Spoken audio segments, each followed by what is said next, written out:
Hello and welcome back to Josh Oddie YouTube. Today we're going to be going through 5 simple tips out on the course that help me get my handicap into the +5 region.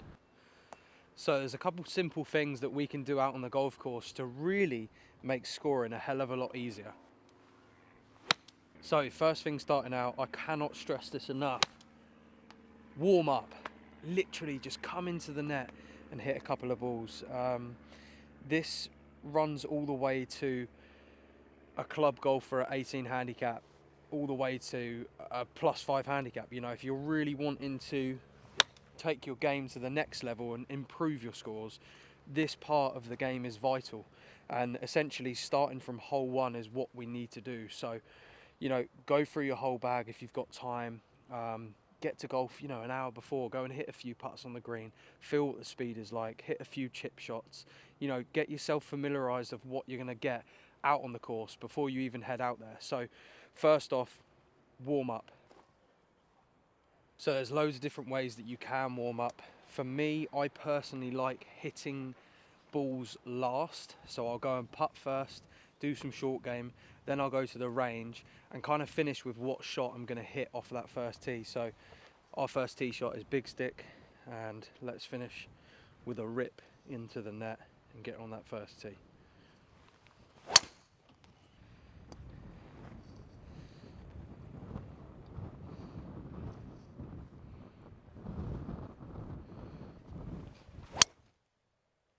Okay, so tip number 2, now a bit of course management.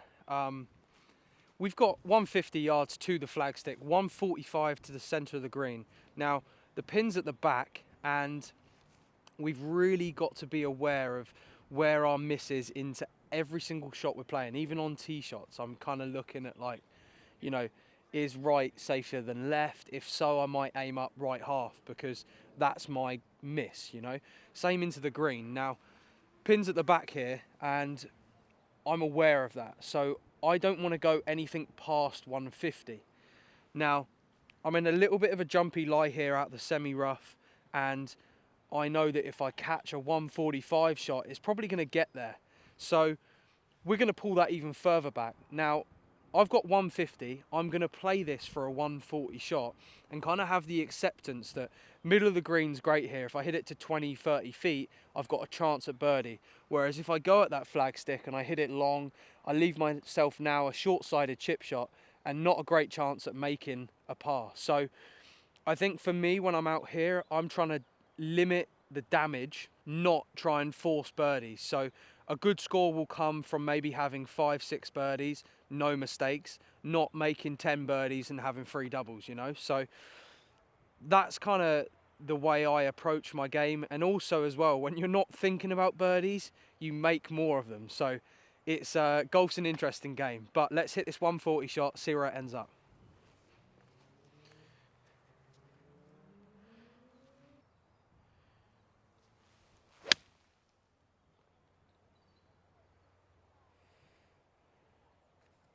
So this ball's finished up just perfect for tip number 3.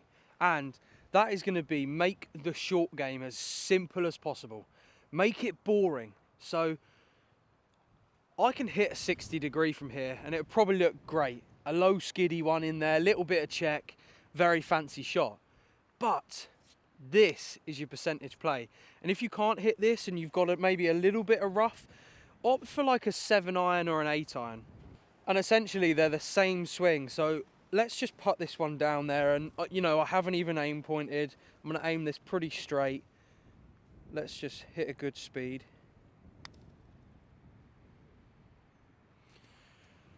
You know, absolute zero drama par. We've got 7 iron now, and I'm going to literally just repeat the exact same thing. Hands a touch higher, this prevents the duff. Rock the shoulders, go, go, go, go, go. Not awful, okay? Then we've got someone off of 18 handicap, get their 60 out and hit this one. Goes in front of them. Now we're struggling for par from absolutely nowhere. So make the short game simple. That's something that limits the stress on your game. And trust me, hitting putt from here is a lot easier than hitting 60.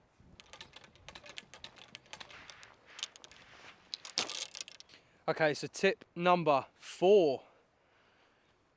Something that we have no excuse for all of us trying to do when we're out here is be consistent with the pre-shot routine. So that's something that's going to really hold up your game when you're coming down the stretch. If you're repeating what you're doing in practice on hole 1, on hole 7, then on hole 18, it's really no different. There might be a little bit of added pressure and something else in your mind, but if you're going through the exact same routine that you did on hole 1, honestly, it makes that part a lot easier. So I'm going to talk you through my routine. I kind of take a few steps back behind the ball, and I'm working on at the minute with my coach Liam Robinson a left arm only backswing, little step in, swing. Then I'll come behind the golf ball, visualize the shot I want to hit. So I'm now visualizing what shot I want to hit into this flag. I'll walk in, address the club first, then I'll put left foot in, right foot in, have a little waggle, one look, then go.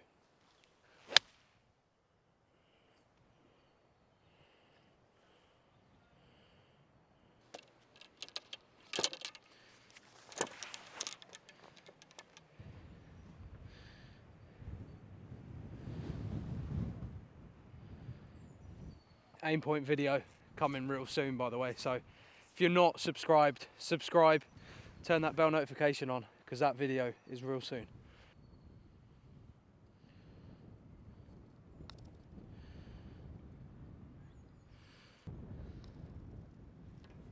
Okay, last and final tip. Get yourself a fairway finder club. Now for me, it's my Avoda 4-iron or my 3-iron, depending on what distance I need to hit it. But essentially this club is so well used when I'm under a little bit of pressure or a tight tee shot and I need to get it in play. I think that's one of the most important parts of what I just said there, is being in play. So if you can get a round of golf where you're probably going to have 13, 14 tee shots with driver or utility iron, if you're in play every single time, you're probably going to make a good score. So, you know, this club is so well used, especially when I'm on a tight golf course or, you know, certain holes that I don't feel comfortable on, I will pull this club. So the third hole, probably a reasonably tough tee shot here. You have to hit it a certain distance and be in play, otherwise you're going to struggle to make par here. And this is where this 4-iron by Avoda just comes in so clutch. Let's just drive one out there, slightly back in the stance. I'm going to stay on the lead side and just kind of cover this one. So Liam talks about getting off and then staying lateral for longer. That just drives it out nice and low.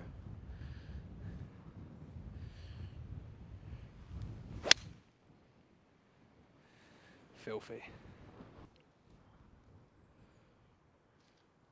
So I must say, you can learn this shot with driver as well, and this is probably a shot I use if it's a longer par 4 and you're playing a more demanding golf course.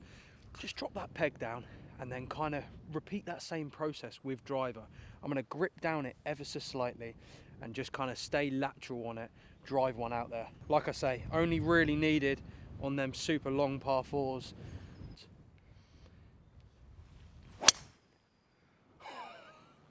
I love that golf shot, man. I love it. So good.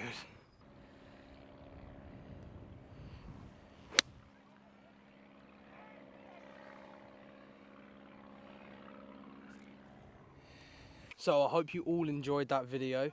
That's essentially a few tips that have got me to the level of where I'm at. Obviously there's a few more that we could dive into if you want to see more of this style content. But last but not least, I just want to leave another one with you all. Get in. Very good point there. Is acceptance. Be accepting of what you get out here day to day. Golf's one of them sports that you really don't know what's going to happen. So just go out there with a bunch of acceptance and play the best that you can. Keep it nice and simple, and I'm sure you'll have better scores. If you did enjoy that, please be sure to like and subscribe.